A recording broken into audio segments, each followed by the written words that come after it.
What's the next episode? Yo, I'm Devin Reed, and I'm on a mission to build a bigger and more inspired career as a marketer, creator, and entrepreneur. I've spent 10 years in sales and marketing, become head of content for $2 billion tech companies, and scaled my side hustle, The Reader, to 6 figures. And now I'm ready to level up my creativity and earning power to hit the next level. Let's rock. But I need more than tips, tricks, and dopamine hits. I want inspiration and expertise that's gonna help me reach my potential. And damn it, I wanna have fun doing it. So I'm traveling America for candid, street-level conversations about creativity, marketing, and playing by your own rules. You'll hear the stories behind the success, unfiltered conversations, vulnerable moments, and practical advice to help you grow your career, confidence, and income. Are you ready? This is Read Between the Lines, the show for people who want to achieve phenomenal results.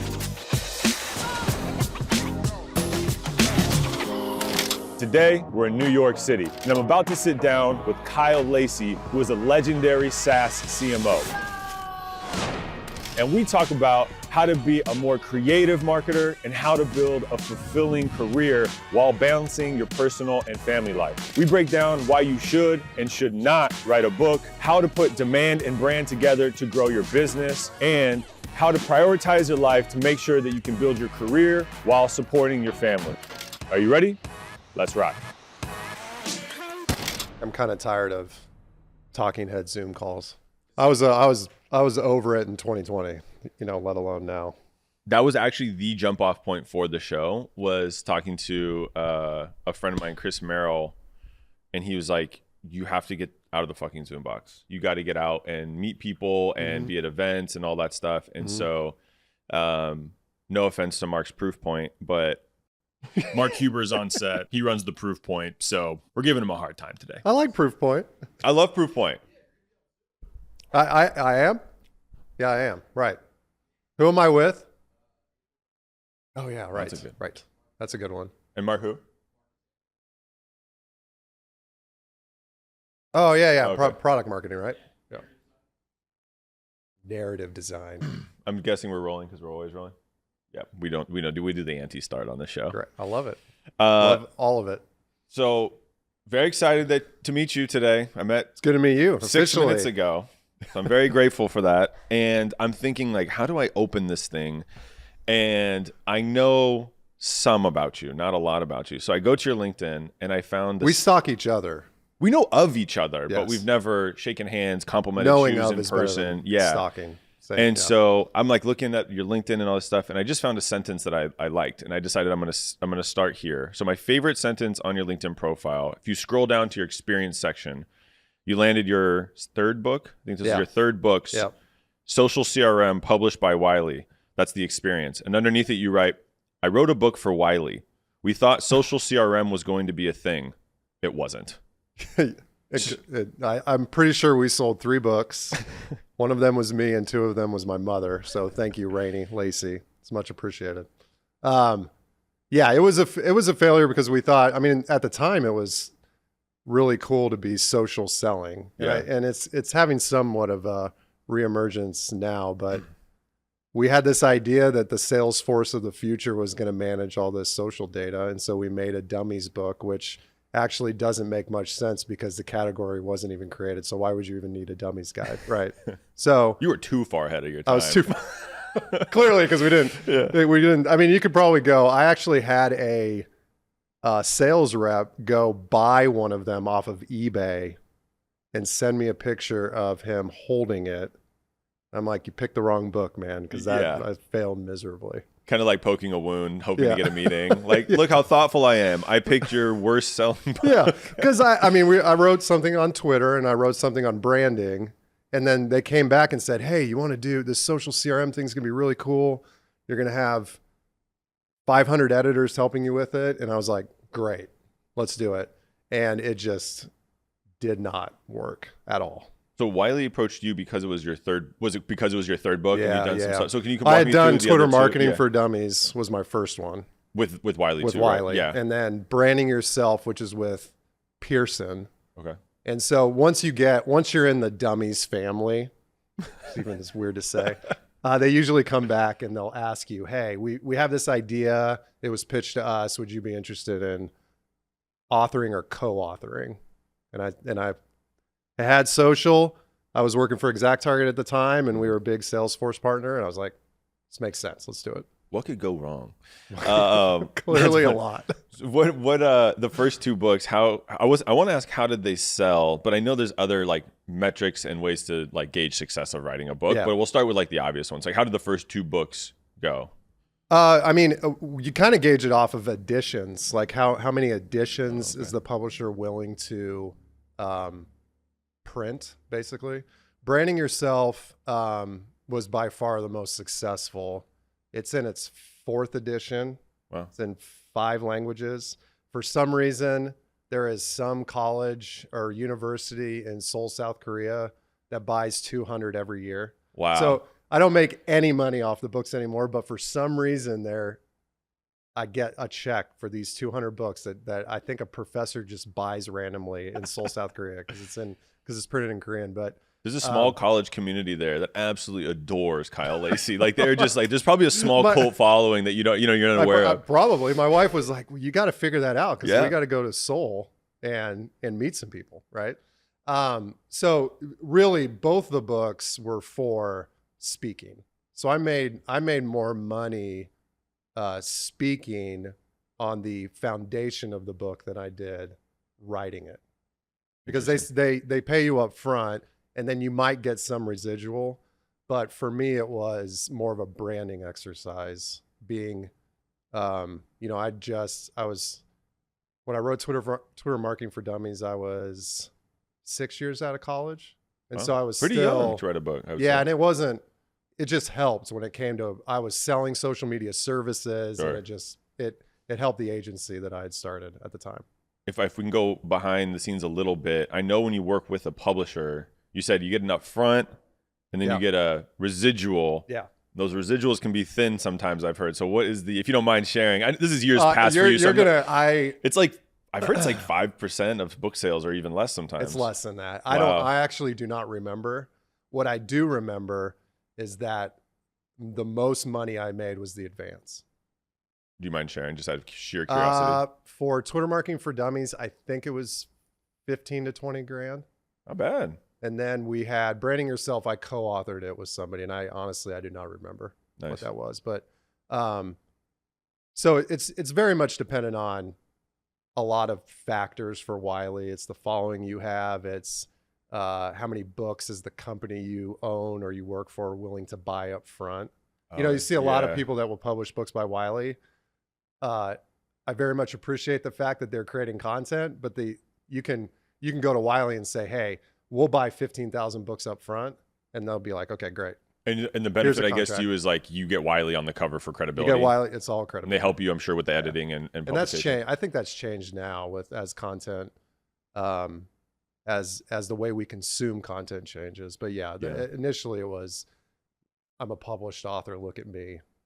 I mean, a printed book is still undeniable credibility for some reason. Like, not for some reason, we know kind of why, though I agree it's changing. It's like, I think depending on which generation you ask, what's like more credible, like 30,000 anything followers, like any platform followers, or like a written book. And I think you could kind of argue, there's probably a bit of an argument. Am I in the airport bookstore? Yeah. Well, that to me is usually, well, I've heard too that you could pay to be in it. I know. And I've heard like payola. I've heard that it's maybe you know, maybe you don't, is like the New York Times bestseller. Like that is like other than Oprah, I think, putting her stamp on your book is like the next best thing. You only have to sell like 2,000 books or something. It's a very, very small amount. If you have a following like you do, and you organize it appropriately, it's even if it's Amazon bestseller or New York Times bestseller is definitely harder than the Amazon bestseller. Yeah, that one you can. You can organize something, it could work. I mean, you'd be on it for a day. Yeah. I don't know how often, actually, now that I think about it, I don't know how often they redo it, but well, and this is why I want to start with this, other than the funny sentence that I love when someone has a little self-deprecating humor, but I've been considering writing one. And if I did, independent or go the publisher route, I'm leaning independent. Yep. Because I'm maniacal for control and like my vision. So I would hate to write, I don't know, 50, 80,000 words. And then the printed version's like not then give it to an editor and they rip it apart. Yeah. And they just strip the soul out of it. So that's why I was kind of curious, but the other thing too was like, I know I'll make 100 or like a couple $100 a month, whatever it is selling it, but it's really the credibility and the jump off for the speaking engagements. I think that's probably the real financial model that I've seen, unless you, I don't know, unless you read Atomic Habits. I would argue that you've built a following and you've built enough of a career that you're going to get the speaking engagements. Now, if you're thinking, I want Chase to hire me to do a company-wide event, then yeah, maybe a book will help. But I for me, it's if I were to ever do one again, if I were to ever do a book again, it would be to get everything out of my head on paper and force me to do it. What would you write about? Is there one topic or multiple? Oh man, what would I write? It's a great question. I don't think it'd be tactical. I think it'd be more around managing burnout appropriately. And we were talking about this before with family and high stress jobs and high growth software. It's not a walk in the park. You and I both know that. So it'd probably be more around that than it would be like, here's how to build a pipeline model, blah, blah, blah. We don't need any more of that, right? Well, if I wrote a book that was something to the effect of the best sneakers for marketing executives, how likely would you be to pick that up versus next to it says, content strategy by Devin Reed? Which one are you leaning towards? Best sneakers. The best sneakers. Yeah. Like kind of a more picture book, a little, some pithy copy. Yeah. Actually 0 words. No words, just pictures. Yeah. Then you don't have to worry about writing it. Then I just need a photographer and you just put my name on it and my LinkedIn just promote it. You got people taking photos here. I think we have the next revenue stream, just a picture book. Forget being a writer, Devin. Quit trying to be smart. One of my favorite books is, I have a friend bought it for me, a picture book of just Nike shoes. I have a few similar ones at the house, and they are easier. I want to get to I don't even like work-life balance. I don't like that phrase, but we'll get to that in a sec.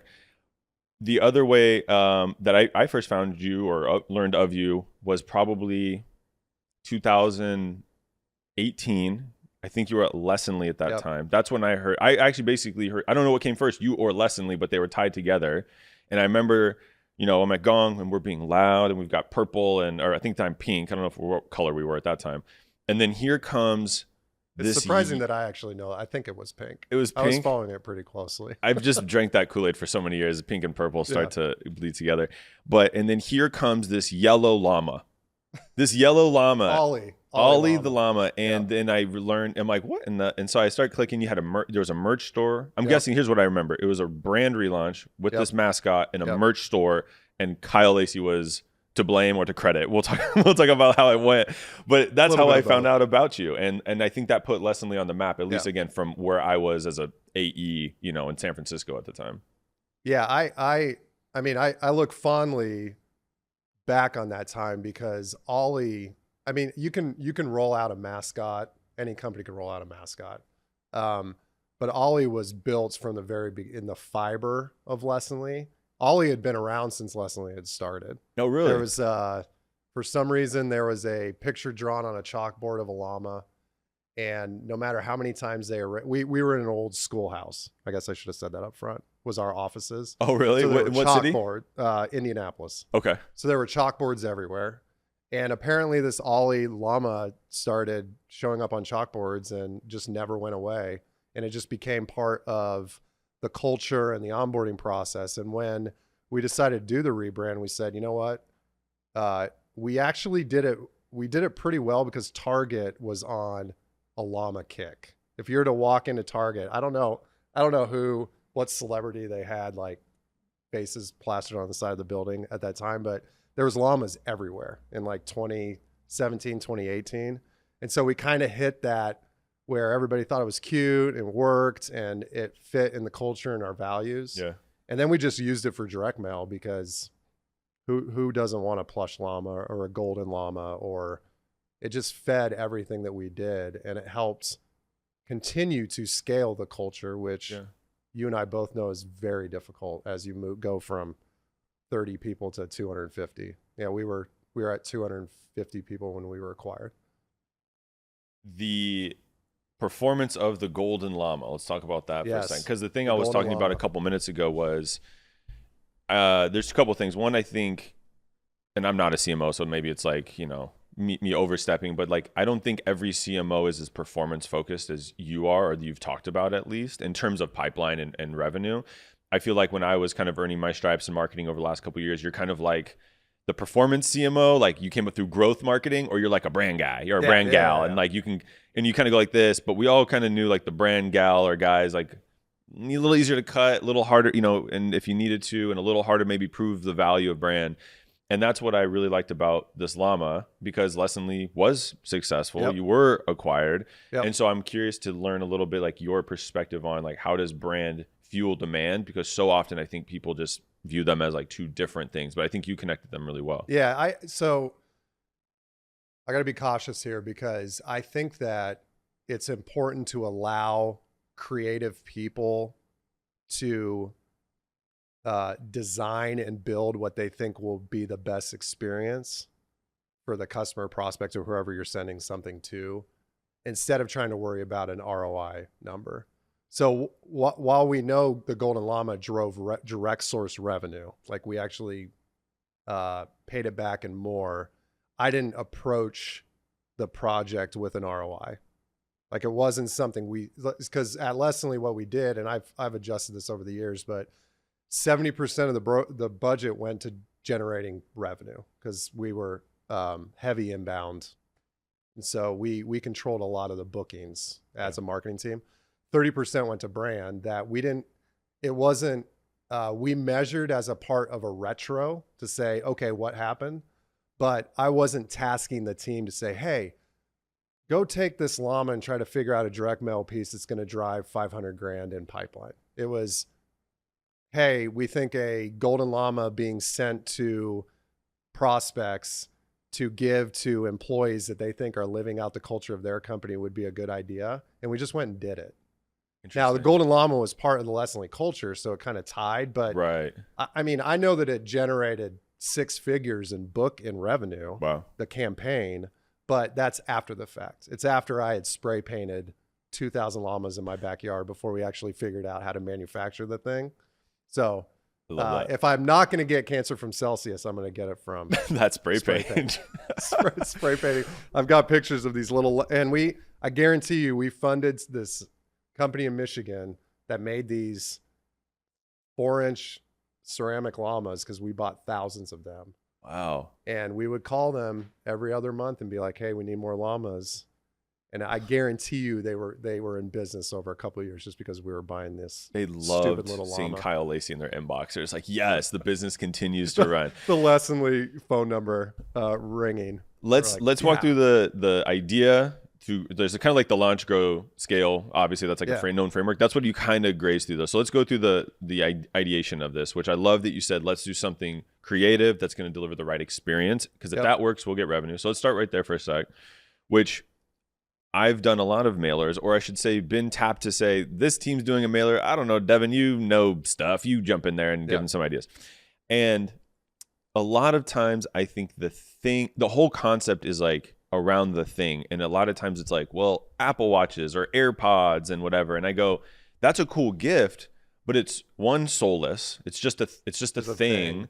And two, the executive you're selling, like, respectfully, they can afford a $150 watch or a $250 headphone. So like, are we really delighting them, to use your phrase? Like, probably not. And third, all the messaging we've been talking about for the last 12 months has nothing to do with Apple hardware. Right. So let's think a little different, right? And so can you walk me through, like, you kind of grazed through, like, why the Golden Llama, and what, to me, the most interesting is, what was the message with the gift, right? Because to me, that's the connective tissue that makes it successful. So Lessonly was onboarding software at the time. We moved into sales readiness before we were acquired. But when you're onboarding a new employee at any company, the culture and the values of the company is very much ingrained in the onboarding process. So when we were marketing Lessonly, values were our values, like share before ready and have difficult conversations, values that were around from the very beginning, were very much built into our marketing, because that's what we were selling, right? How do you scale culture in a meaningful way? And so the Golden Llama was an award that we gave out once a quarter to an employee at Lessonly that demonstrated the values. And so in our new office at the time, we had a golden llama wall, had everybody's picture on it. And I'm going to credit Ben Battaglia, was on my team at the time, and he came up with the idea of just like, let's just send golden llamas to people to give and the messaging was pretty simple. It was, take this golden llama because we believe that we need to recognize people doing their best work, because do better work was our tagline and our slogan. And then take a picture of that person as you're giving it to them and share it online. Yeah, it had nothing to do with the product, nothing. But I think we shipped 5,000 to 6,000 of these llamas, and people could request them, and they did request them. Wow. And then it started turning into this thing where they were requesting it for customer onboarding. Like if a customer would buy less, and we'd be like, hey, I would love to give golden llamas to people. Can I get? That's cool. And so we had, at the time when we were spray painting them, the whole office smelled like spray paint, which is terrible. Getting a little loopy in the office. Yeah, a little loopy, and I had gold spray paint forever on my fingers for like 6 months. So it was based around the foundation of Lessonly, which was recognize people doing their best work, and you'll build culture and build value in that. And it was just a different way to approach direct mail. Yeah. People weren't expecting it. What signals before you went to we need thousands of these, right? There's probably something like, we'll send a couple, and then you're like, okay, we'll do a couple hundred, right? And then you're like, the early assembly line with you doing spray painting. What signals did you see from that stage to like, okay, full throttle, budget's going here, this is really working? Yeah, I don't know. I think we may have sent 100 initially. And it was all social signals. It was getting an email from a customer saying, here's who I gave it to and why. And we had multiple people emailing and saying, this is so cool. I love it. Can I get another one? And so it was mostly a gut check for me to say, I think this is interesting. I think it has legs. I think the story is not boring, which most direct mail, is. Yeah. And then that led to, we designed a board game that we sent people, and there's just a lot of time, effort, and thought put into how do we better tell the story to the people we're selling to. Yeah. I think that's the takeaway is what story are you telling, and are you living out your own, I know it sounds like almost kind of cliche, but your own culture, your mission, vision, values, all that stuff, like that has to come through from your company and the people into the marketing for it to hit your market and then come back. That boomerang effect. That's the toughest part. When you have the boomerang, that's when you know it worked. Yeah. And Lessonly, it worked really well because we had a hard time defining a category. Really? And that's where do your best work or do better work was our category. It was like, if you need to take a team and make sure they're doing the best work possible, you need Lessonly to help enable, train, and onboard them. Were your customers, at least at that time, were they HR people? Started out HR, yeah. Started out HR as an LMS. We were in the LMS category. And then we made the conscious decision to cut HR out of the funnel because we were converting them at a very high level at the top of the pipeline, and then they wouldn't buy. Because they have no power. They loved talking. They didn't have budget. They have no budget, no power. That's why I was asking, was it successful because you championed this group? Like, I joke, B2B marketers are like punching bags in a lot of organizations, but HR has it probably way worse. Like, they're not even punched, they're just ignored. They're right next to CS, basically. Yeah, right. So I was like, was maybe part of the strategy, intentionally or not, like championing this, I hate persona, but this person, right, at these organizations? Because like, I can imagine if you kind of feel undervalued, you don't have a voice, and then you're getting gold llamas, Lessonly makes you feel seen and valued and important. Yes, absolutely. 100%. It was, and it didn't work as well when we started really selling into sales teams. The llama didn't work as well? Yeah, the golden llama. We didn't send as many as when we were focused on LMS and HR and onboarding, because it's just a different persona type, different personality type. But yeah, 100%. How do you make somebody feel valued? And that's how you should approach, at the very least, the physical sends. It's not just a t-shirt. It's not just a Yeti. I don't know any marketer that needs another Yeti if you're selling marketers, but whatever those mugs that are insulated, you know, and you can take in your car. I can promise anyone listening, I need none more. I need none. I have so many. I think I have one in like the Honda and the one in the Navigator. There's like 7 under the sink. Like we're good on that. 2 at the office. Yeah. 2. And someone's like, someone even like visited our house and they're like getting coffee to drive home. And like, we gave it to them and that, and they're like, oh, well, like, I'm not going to see you for 4 months to return this. And I'm like, oh no, I know it feels important and heavy. It's yours. I have so many more. It's all like the X revenue podcast on the side. Yeah, exactly. Well, you had said some t-shirts and you did a whole merch store, something I've done as well. Yep. Luckily you were in charge. So I don't know how hard it was for you to sell internally. But walk me through why a merch store and how to go. I'm pretty sure that we can call Udi to ask him. I'm pretty sure that we stole the idea from Gong. I think maybe. I don't remember the timing of I don't remember the all these events, but I know I don't like saying like we were the first, because we're not really the first to do anything, honestly. Right. Like, I think it was just the most visible recently. Yeah. But I remember seeing your guys, but I liked the stuff. Like, I remember clicking and going I remember clicking the page and going, if I see Lessonly branded, like Lessonly on the t-shirt, you guys failed in my eyes. And if you have anything else, then it's branded merch and it's real. And I saw the llama everywhere and I thought that was super cool. Yeah. Well, I think that it was, there's a story about the llama with Cotopaxi if you want to get into it, which is hilarious. I would love this. It's, I want swag that I want to wear. Yes. And I'm just lucky that I've worked with great design. I mean, this is a Jellyfish shirt. Oh, cool. I hadn't even noticed that. That is fresh. We're launching a store for Jelly. I mean, it's the 4th store I've launched, right? For a brand. You're basically a Shopify guy. Yeah, right. Yeah, for sure. I just want swag to be cool and people want to wear it. And if you can, you're not going to make money from it, but if you can create swag that people will buy, that's what you said. I want to be able to buy a shirt from a brand that I want to wear. I don't want it to be given to me, because what's going to happen? It's either going to go to Goodwill, or it's going to go just in some t-shirt drawer, and then 6 months later go to Goodwill, more than likely. I'm either sleeping in the shirt, maybe going to the gym in the shirt, or or if I really hate it, directly to Goodwill. Which I feel bad because it's like soft cotton, but I'm like, I don't want that branding on it. Yeah. They're usually really nice now. Like, the production value, the production value has gone up considerably since we launched the Lessonly store.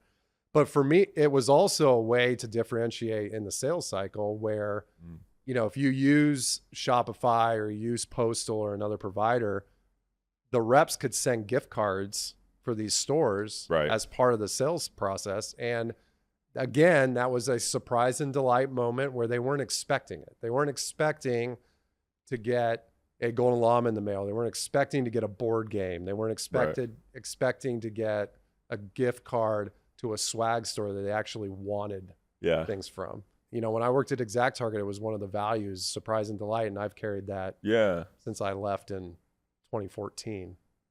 Well, if you think about that phrase, it's also kind of what defines a great friend.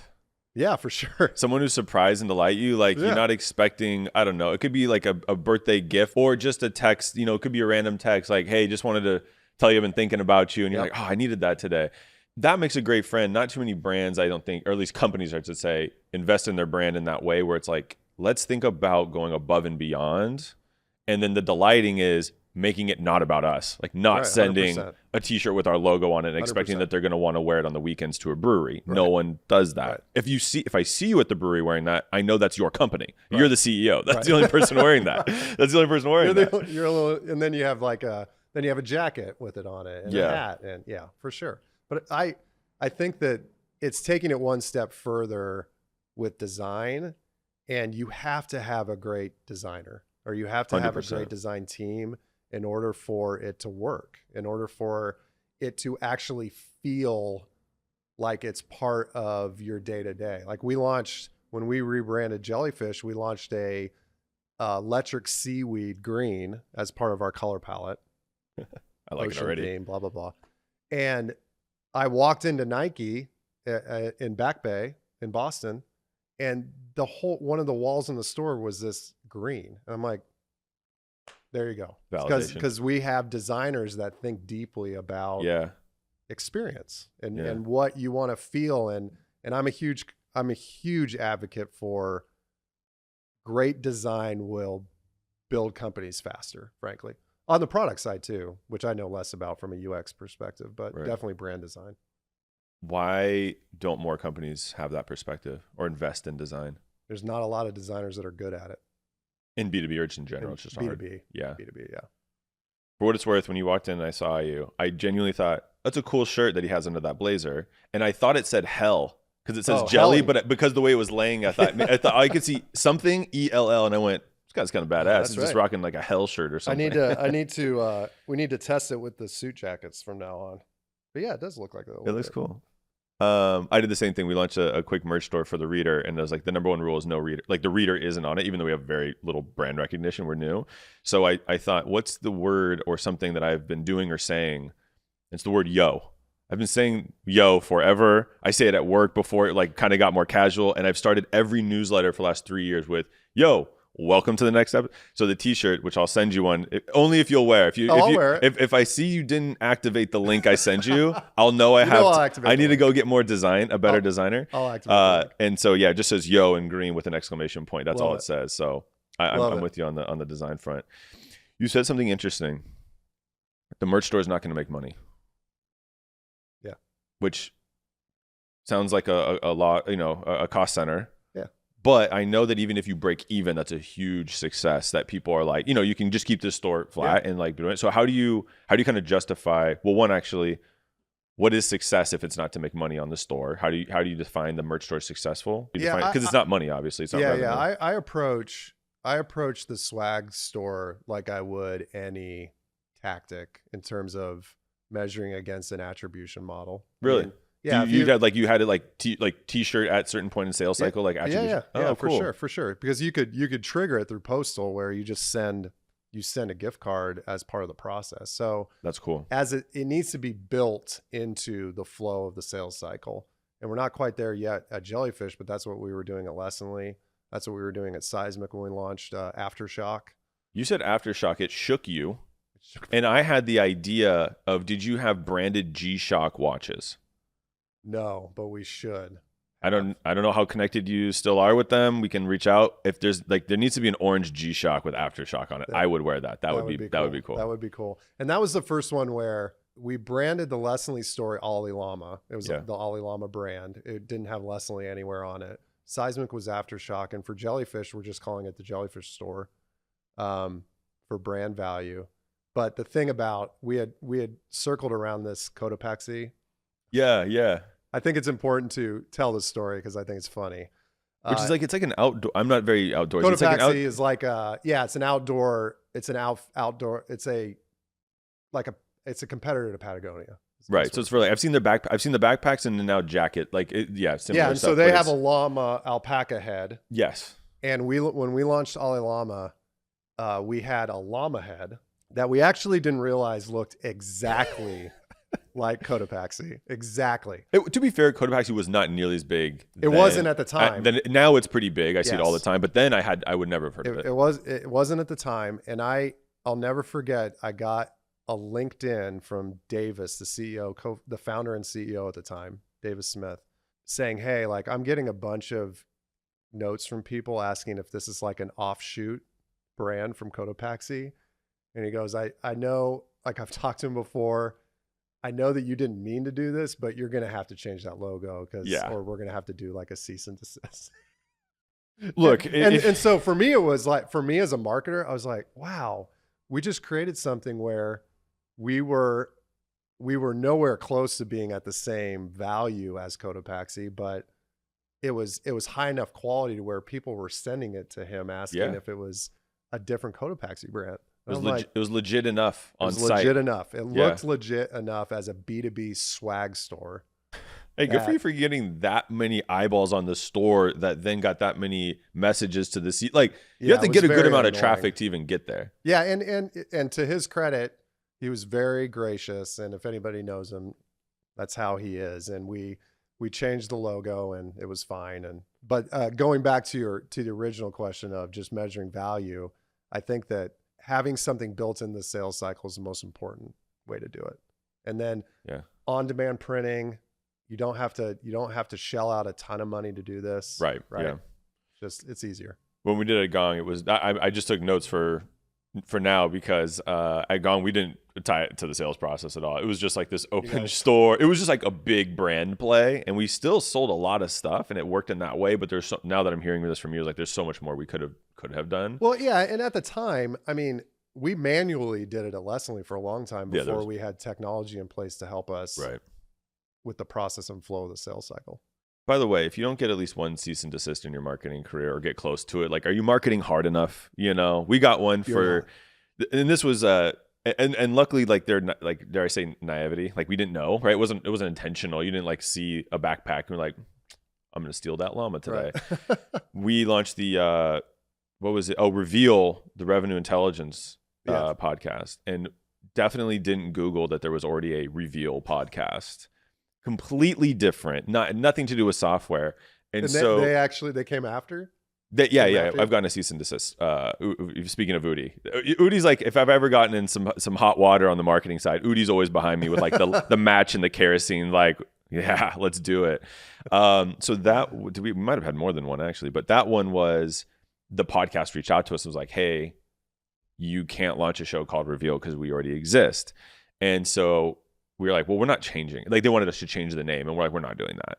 So the trade-off was we always have to put : the revenue intelligence podcast, because that was our category at the time. And 2, the art had to be bigger. Like, the Reveal couldn't be more than 50% of the size. Like, you know, this technical thing. And we're like, if this is the slap on the wrist we have to take, we'll redesign the podcast image, upload it, and we're moving on. Yeah. But that is hilarious. And for Jellyfish, I mean, there's an agency in London named Jellyfish that we cross over all the time, but we're in completely different industries. So it's an interesting. I haven't received a cease and desist currently. You might be giving them web traffic, and then they might be like vice versa. Well, right. Well, maybe it's like mutually beneficial. Like sometimes they find the wrong site, and you're okay with it. Yeah. That's very interesting. I want to take a semi-sharp left turn here. Sure. And I'm going to give you some preface and then the question. You're a CMO, 2-time CMO now? Is this your second run? Yeah, third. Oh, because it was Seismic. Okay. So 3rd time, you have great reputation. And Mark Huber, our mutual friend, tells me you're also a great dad, great family guy. And so I go, cool, I want to be a... Well, thanks, Mark.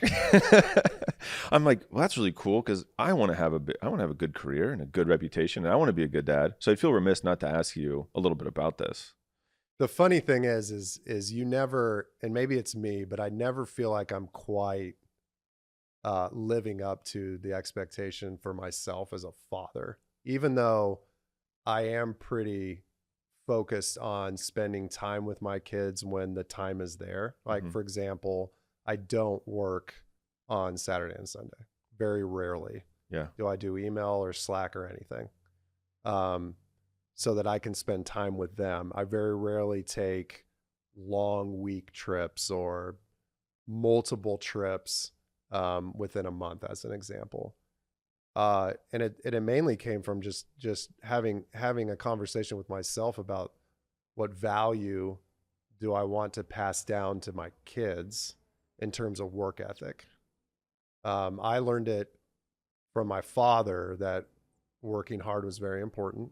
And I want my kids to see me doing it as well, but I also want them to see me as Kyle, the dad, not Kyle, the CMO. So I think it's just making sure that it's a value set.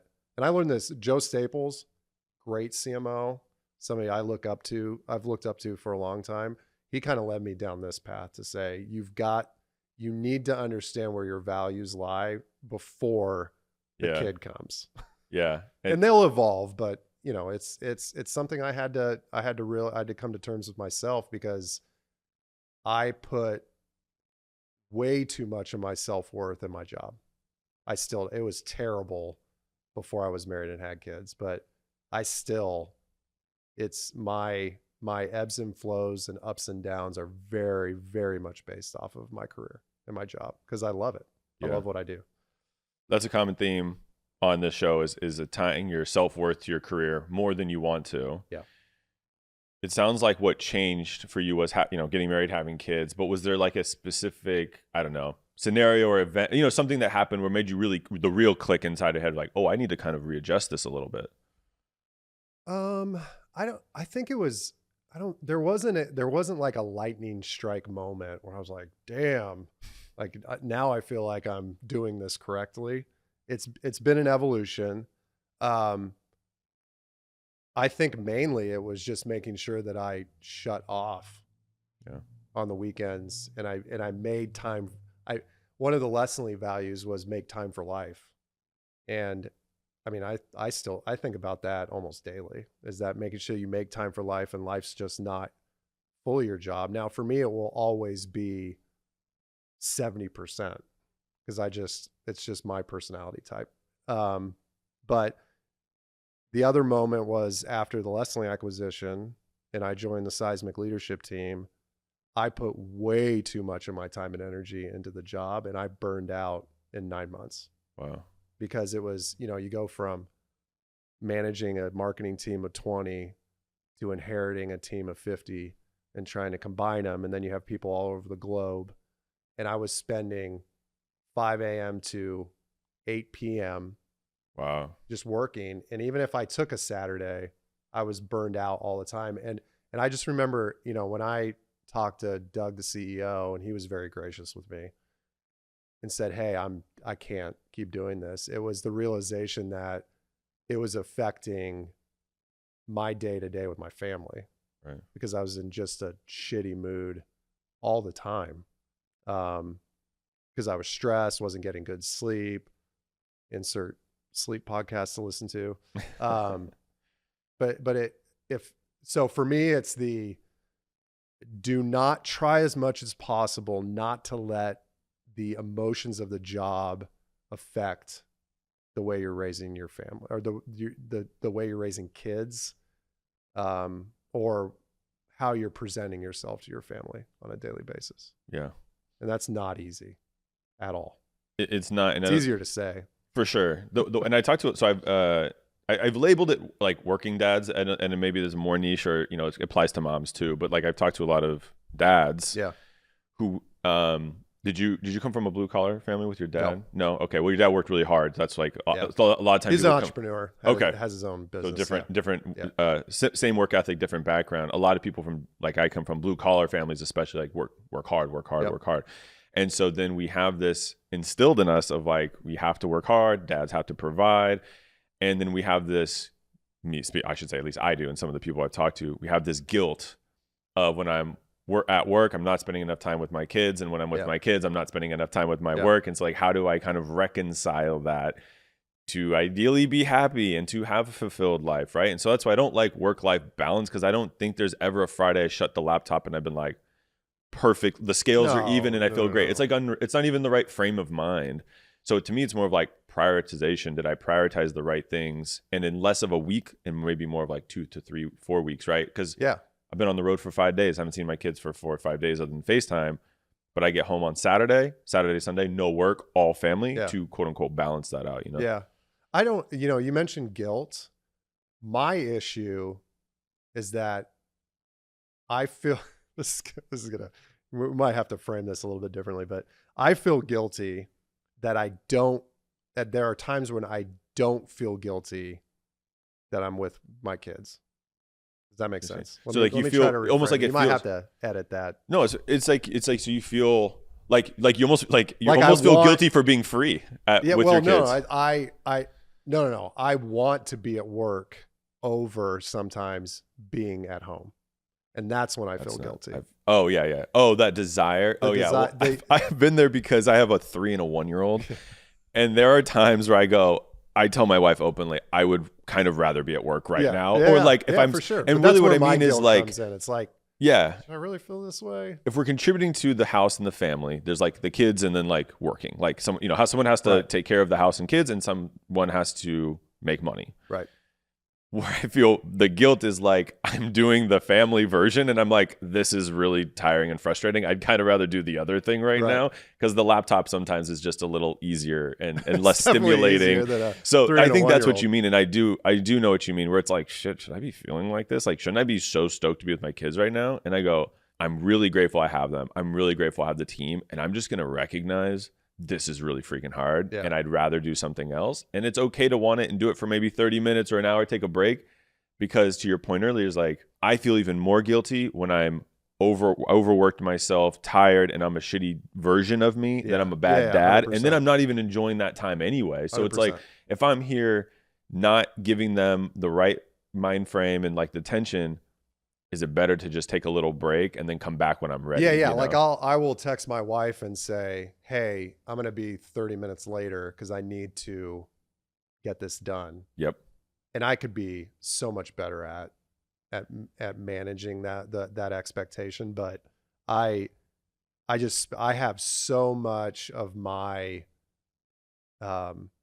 energy is put into my day-to-day job. Yeah. And it's never like my wife jokes because my father, he was born in 47. He's still working an ungodly amount of hours for spending half his time in Florida with my mom.